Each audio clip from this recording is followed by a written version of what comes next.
জয় হিন্দ। নমস্কার, আমি কমল।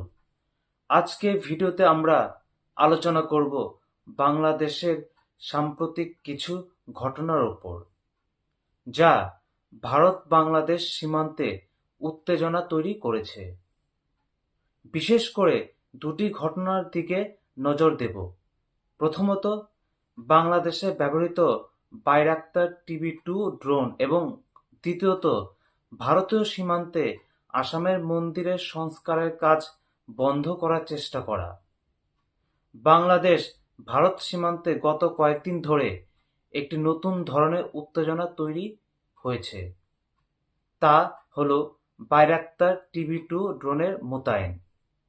এটি একটি অত্যাধুনিক তুর্কি ড্রোন, যা মূলত সেনাবাহিনীর জন্য ব্যবহৃত হয়। এই ড্রোনটি সীমান্তে মোতায়েনের মাধ্যমে বাংলাদেশ সেনাবাহিনী তাদের নজরদারির ক্ষমতা বাড়ানোর চেষ্টা করছে। কিন্তু এটি ভারতের জন্য একটি বড় চ্যালেঞ্জ হয়ে দাঁড়িয়েছে। ভারতীয় সীমান্তে এই ধরনের ড্রোনের উপস্থিতি সীমান্ত নিরাপত্তার জন্য বিপজ্জনক হতে পারে। যদিও অনেকেই দাবি করছেন যে এটি শুধুমাত্র নজরদারি কাজের জন্য ব্যবহৃত হচ্ছে, কিন্তু এমন অত্যাধুনিক প্রযুক্তি সীমান্তে মোতায়েন করার উদ্দেশ্য যদি কেবলমাত্র নজরদারি না হয়, তবে এটি বড় ধরনের নিরাপত্তা ঝুঁকি সৃষ্টি করতে পারে। ভারত সরকারকে অবশ্যই এর বিরুদ্ধে কঠোর পদক্ষেপ নিতে হবে। এছাড়াও আমরা লক্ষ্য করেছি যে বাংলাদেশ সীমান্ত রক্ষী বাহিনী অর্থাৎ বিজিবি ভারতের আসাম রাজ্যের একটি মন্দিরের সংস্কারের কাজ বন্ধ করে দিয়েছে, যা ভারতীয় ভূখণ্ডে অবস্থিত। মন্দিরের সংস্কার কাজ চলছিল, কিন্তু বিজিবি এর হস্তক্ষেপের ফলে কাজ বন্ধ হয়ে যায়। সূত্র জানায়, পরে বিএসএফ কর্মকর্তারা তাদের বাংলাদেশের প্রতিপক্ষকে জানিয়েছেন যে এটি একটি বিদ্যমান মন্দিরের সংস্কারের কাজ এবং বর্তমান ভারত-বাংলাদেশ উত্তেজনার সাথে এর কোনো সম্পর্ক নেই। সূত্রের খবর, বৈঠকে এই সমস্যার সমাধান হয়েছে।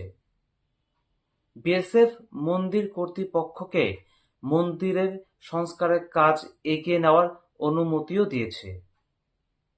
এমন ঘটনা অত্যন্ত উদ্বেগজনক এবং এটি ভারতীয় সার্বভৌমত্বের প্রতি একটি স্পষ্ট আঘাত। এই ধরনের কার্যকলাপ সীমান্তে উত্তেজনা সৃষ্টি করতে পারে এবং ভারতীয় জনগণের মধ্যে ক্ষোভ সৃষ্টি করতে পারে। বাংলাদেশকে অবশ্যই এই ধরনের অযাচিত হস্তক্ষেপ বন্ধ করতে হবে এবং উভয় দেশের সম্পর্কের মধ্যে শান্তি বজায় রাখতে হবে। বাংলাদেশের উচিত এই সমস্ত কর্মকাণ্ডে আরও বেশি সতর্কতা অবলম্বন করা, সীমান্তে উস্কানি এবং উত্তেজনা সৃষ্টি না করে দুটি দেশের মধ্যে শান্তিপূর্ণ সম্পর্ক বজায় রাখতে হবে। বিশেষ করে বাইরাক্তার টিবি-2 ড্রোনের মতো অত্যাধুনিক প্রযুক্তি ব্যবহারের ক্ষেত্রে বাংলাদেশের উচিত ভারতের নিরাপত্তা উদ্বেগকে গুরুত্ব দিয়ে কোনো ধরনের উস্কানি না দেওয়া। আমরা আশা করি বাংলাদেশ সরকার এই বিষয়গুলো গুরুত্ব সহকারে গ্রহণ করবে এবং ভবিষ্যতে সীমান্তে শান্তি বজায় রাখতে সাহায্য করবে। ধন্যবাদ আপনাদের এই ভিডিওটি দেখার জন্য। যদি ভিডিওটি আপনাদের ভালো লেগে থাকে তবে দয়া করে লাইক, শেয়ার, কমেন্ট করুন এবং আমাকে ফলো করে সঙ্গে থাকুন।